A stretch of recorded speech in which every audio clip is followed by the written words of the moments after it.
What's up, everybody? Hey, I was out with a couple friends of mine. We were at this meeting of business owners here in San Diego a few days ago, and they had a speaker come in. This guy travels all around the country, and honestly, this guy has a great life. I mean, he gets to meet people and has pictures with people that most people would just be lucky to meet one of them, and yet he meets a ton of them. And so he was talking to this group of business owners, and he asked them a simple question. He said, "What's the one thing that is the biggest factor in making or breaking a business a success?" And so, it stumped a lot of people, but there were, the requisite answers that came out. Some people said a financial plan, a marketing plan, a good product. A whole bunch of things came out. And although they all sounded good, he said, no, actually, none of those are as powerful as what I'm going to tell you. And so I was definitely really curious. So the one thing that will decide if you succeed or fail in business is fear. Now, most people, there's two types of fear that they're going to face. One, you have a fear of failing, but the other, you have a fear of actually succeeding. And I want to address the second one first. Most people are so afraid of what it would look like to be unbelievably successful that they don't want to do it. And I know this because when I started the Negotiator's Playbook, I had a whole bunch of people that were in the same boat. They're used to working hard. They're used to not necessarily making a ton of money. But yet, there's people that all of us know that started a business and they're making millions and millions of dollars. I mean, we're talking extremely life-changing money. Money that you can buy a vacation home, money that you can fly in private jets, money where you can, do things that other people just don't have the chance to do. And yet they're so afraid to enter that world because they're afraid of being successful. They're afraid of what it's going to mean to them to be successful. If all of a sudden, they never wanted to be a manager and all of a sudden they have this big business starting and they have to be a manager and hire people to be managers and basically oversee this entire enterprise, and it just scares the living daylights out of them. That's definitely one form of fear that people have. But there's also a fear that's more common, and that's a fear of failure. It's a fear of loss, of rejection. And in sales, everything that you've been taught about sales training has been designed to anesthetize you or to numb you from feeling this fear. And yet, we look at the sales training process and everything that I've been taught and you've been taught, and you're thinking, okay, well, where is that? I don't see anybody teaching that. But yet, if you look at what goes on behind the scenes on everything they teach, it's designed to numb you to all these. Case in point, they always teach people to overcome objections. And basically what happens is the people are spouting off this mechanized, practiced, rehearsed script. And when somebody doesn't buy, it's not, they tell you, oh, well, the objections are part of the sales process, or they're not objecting to you, they're objecting to your product. And it's really trying to keep you away from this area where you take it personally. But the problem is, there is a problem. I mean, if people are giving you objections, it's because you're doing something wrong. Period. Something you're doing is broken. Nobody goes into a store, picks out what they want, goes to the cash register, and when the cash register tells them the price and rings them up, they all of a sudden start giving them objections. I mean, it's ludicrous, and you know it. But yet, in every sales job, they're telling you that it's a part of it, just so that you don't take it personally. But realistically, it's not a part of it. Then, people tell you, when you cold call, they say, okay, well, don't worry about it. It's a numbers game. As if, okay, I'm going to make 100 calls and I get hung up on 95 times. All of a sudden you're due on the next 100 calls to have, a bunch of people all of a sudden want to buy your product. But it's not. What it's really trying to do is tell you, look, feeling that rejection, feeling that horrible feeling when people hang up on you is normal. It's a part of the process. You're supposed to do it.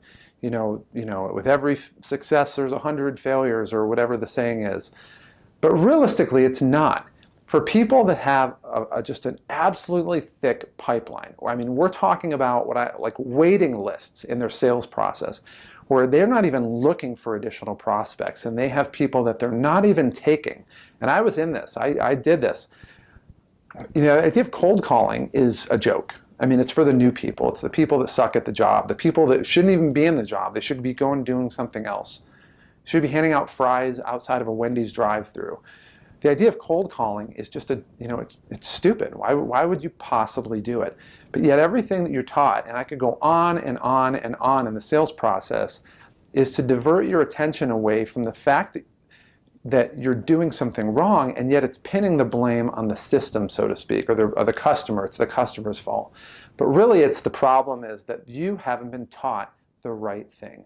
The way to basically get a passive income sales system where you can actually have a waiting list, where there's people that want to buy your product, that they have to wait, that you're not even taking their order, where you can develop a type of income stream that's insane, where you don't even have to work.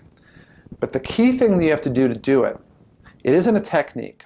It's not a line. It's no individual thing that you can buy or learn from necessarily. Those are all externalities. Those are things that you basically use as tools in the mix. But a tool is only as good as the person using it. And realistically, the big thing that changes the success or failure how you have, and really how it applies to fear, is what I call inner game. Now, in inner game, it's the same thing. Basically, if you're sitting here saying, okay, I'm really good at this, or I'm smart, or I'm handsome, or I'm well-spoken, or I have a great product, that's basically, you're kind of on the accounting sheet, your top line revenue. But yet, when you subtract out the fear, insecurity, worries, and insecurities, it's what you have left on the bottom that really defines who you are. And that bottom line number, in a sense, is your inner game. But the 4 items, the fear, the worries, the inferiorities, and the insecurities, are the fears. Those are the things that are holding you back. Those are the things that are sabotaging your success. If the world at large saw you as the top line, as what you say you are, then your bottom line would match and your results would match it. But if you say to yourself, this is what I am, but yet your results aren't matching, it's because there's this gap of fear in between that's holding you back. And it's just like my friend Eric says, it's the fear is going to decide whether or not you succeed. Now, if you want to change that, you have to master your inner game. It's really that simple. You have to take those 4 items, the fear, the worries, the insecurities, and the inferiorities, and you have to deal with them. And you have to destroy them. And the best way to do that is what I teach. And in the community, we actually address that hands-on. It's actually one of the most foundational things you need to learn, is how to master your inner game. And how to really, understand what's going on and what awesome currency you have to play with, which nobody will tell you about. And when you get in the community, there's tons of lessons. You can also do the Attraction Switches program. We're going to basically teach you how to get some insane advantage so that the idea of being fearful of a negative result is going to be ridiculous, because you're going to be walking in with the playbook. You're going to know what happens, how it works. And basically, if you're playing a football game and you know what the quarterback's calling, you can basically stop them every single time. And basically, just dominate the game. And what I teach you, you can do the exact same thing in your sales job or your business. But you have to get rid of the fear. It doesn't matter how hard you work, how smart you are, the product you have, the industry you're in, the leads you have, none of that matters. That's all top line stuff. But it's those 4 items in between, the fears, the worries, the insecurities, and the inferiorities, that are holding you back. And that fear of loss that all 4 of them have in common are going to determine whether or not you fail. And where most people fail or just tread water, you can live on easy street. You can dominate. You can have a passive income sales stream where you get to basically have money come in without even having to be there to work. And your clients will basically come to you. But you have to get started now.